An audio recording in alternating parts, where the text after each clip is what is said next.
রূপাকে ঘাড় ধাক্কা দিয়ে বাড়ি থেকে বের করে দিল রত্নাদেবী। হ্যাঁ বন্ধুরা, অনুরাগের ছ সিরিয়ালে আমরা এমনটাই দেখতে পাবো। রূপা যখন শালিনী ও তার মেয়ে লাবণ্যকে ঘরের মধ্যে নিয়ে যাওয়ার চেষ্টা করে, শালিনী বলে আমি এখানে থাকতে চাই না, আমার জন্য এই পরিবারে অশান্তি হোক সেটা আমি চাই না।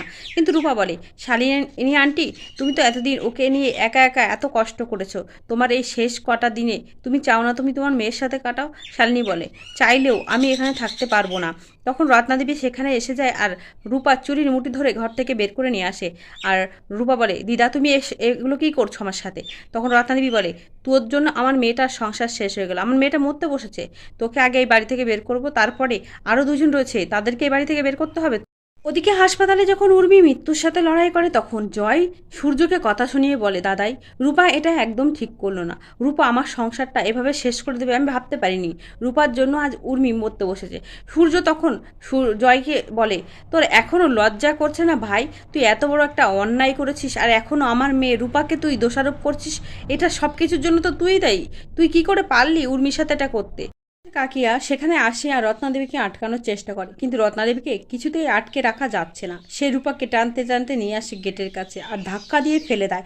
তখনই সূর্যর পায়ের কাছে গিয়ে পড়ে রূপা। সূর্য ভীষণভাবে রেগে যায় রত্নাদেবীর উপরে আর রত্নাদেবীকে বলে আপনার সাহস কি করে হয় আমার এই বাড়িতে দাঁড়িয়ে আমার মেয়েকে এই বাড়ি থেকে বের করে দেওয়ার? তখন রত্নাদেবী বলে সাহসের তুমি দেখেছো কি? ও আমার মেয়ের জীবনটা নষ্ট করেছে। সূর্য বলে দরকার হলে আপনি চলে যান এই বাড়ি থেকে। একথা শুনে রত্নাদেবী তেলে বেগুনে জ্বলে ওঠে। ঠিক এমন সময় উর্মি কিন্তু হাসপাতাল থেকে ছাড়া পেয়ে বাড়ি আসেন। উর্মি তার মাকে বলে মা তোমার এখানে থাকতে হবে না, তুমি উপরে যাও, তুমি উপরে গিয়ে আমাদের ব্যাগ গুছিয়ে নাও, আমরা এক্ষুনি এ বাড়ি ছেড়ে চলে যাব। জয় বলে উর্মি আমার শালিনীর সাথে কোনো সম্পর্ক নেই। উর্মি জয়কে বলে তুমি একদম চুপ করে থাকবে, তোমার সাথে কথা বলতে আমি চাইছি না, তোমাকে দেখলে আমি সহ্য করতে পারছি না, তুমি একদম দূরে থাকবে। জয় উর্মিকে বারবার বোঝানোর চেষ্টা করে তুমি ছাড়া আমার জীবনে কেউ নেই। উর্মি বলে আমার এই পোড়া দাগ তোমাকে ভয় পাইয়ে দিয়েছে, আমার এই পোড়া চেহারা তুমি দেখে ভয় পেতে প্রত্যেকটা মুহূর্তে, তাই তো পালিয়ে বেরিয়েছো আর অন্যের কাছে ভালোবাসা খুঁজেছো, তাই আমি আর তোমার সাথে থাকতে চাই না। তখন রত্নদেবী বলে এত বড় বাড়ি ছেড়ে উর্মি তুই চলে যাবি? তখন উর্মি বলে কিসের জন্য থাকবো, কে আছে এখানে আমার? দীপা উর্মিকে বোঝানোর চেষ্টা করে দেখ মা আমার তোকে এই বাড়িতে নিজের পছন্দ করে জয়ের সাথে বিয়ে দিয়ে তোকে এই বাড়ির বউ করে নিয়ে এসছে করে বলে দিদি তুই এসেছিস আমার জীবনে প্রলেপ লাগাতে, তোর মেয়ে আমাকে পুড়িয়ে মারার চেষ্টা করেছিল আর এখন তো আমার জীবনটা শেষই করে দিয়েছে, আর তুই ভালো মানুষের শাস্তে চলে এসেছিস। তাই রূপাকে উদ্দেশ্য করে বলে তুই একমাত্র তোর জন্য আমাদের সংসারটা ছাড়খাড় হয়ে গেল।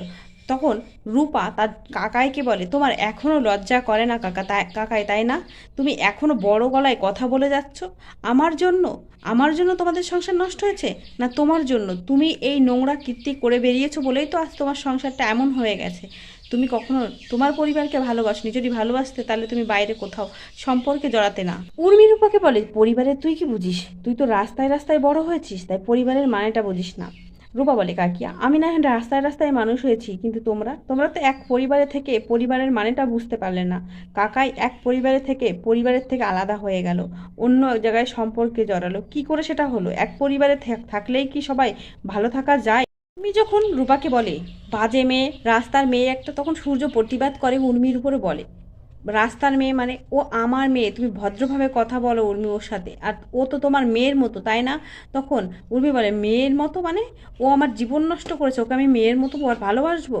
তারপর উর্মি সেখান থেকে রাগ করে উপরে চলে যায় আর নিজেদের ব্যাগ গুছিয়ে যখন চলে যাবে দীপকে বলে আমাদের সাথে যেতে। দীপ তখন যেতে রাজি হয় না। দীপ বলে আমি আমার বড় মা জ্যাঠাইকে রেখে কোথাও যেতে চাই না। একথা শুনে উর্মি আরও রেগে যায় আর দীপকে থাটিয়ে চড় মারে। দীপ বলে যতই তুমি মারো না কেন আমি তোমার সাথে যাব না, এমনকি তোমার হাজব্যান্ডের সাথেও আমি থাকবো না।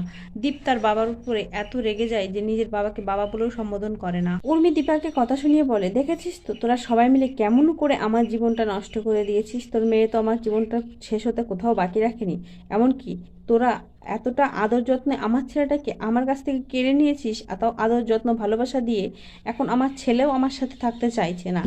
দেখছিস আমার জীবনটায় কিছু আছে কিনা? আমার জীবন তো এখানেই শেষ হয়ে গেল, আমি কি নিয়ে বাঁচবো? উর্মি যখন সব ছেড়ে ছুড়ে বাপের বাড়ি চলে যেতে থাকে, তখনই জয় কিন্তু উর্মির পায়ে পড়ে যায়। জয় উর্মির পা ধরে এত রিকোয়েস্ট করতে থাকে যে উর্মি তুমি আমাকে রেখে যেও না, আমি ভুল করে ফেলেছি, আমার কথাটা শোনো প্লিজ, আমাকে ক্ষমা করে দাও।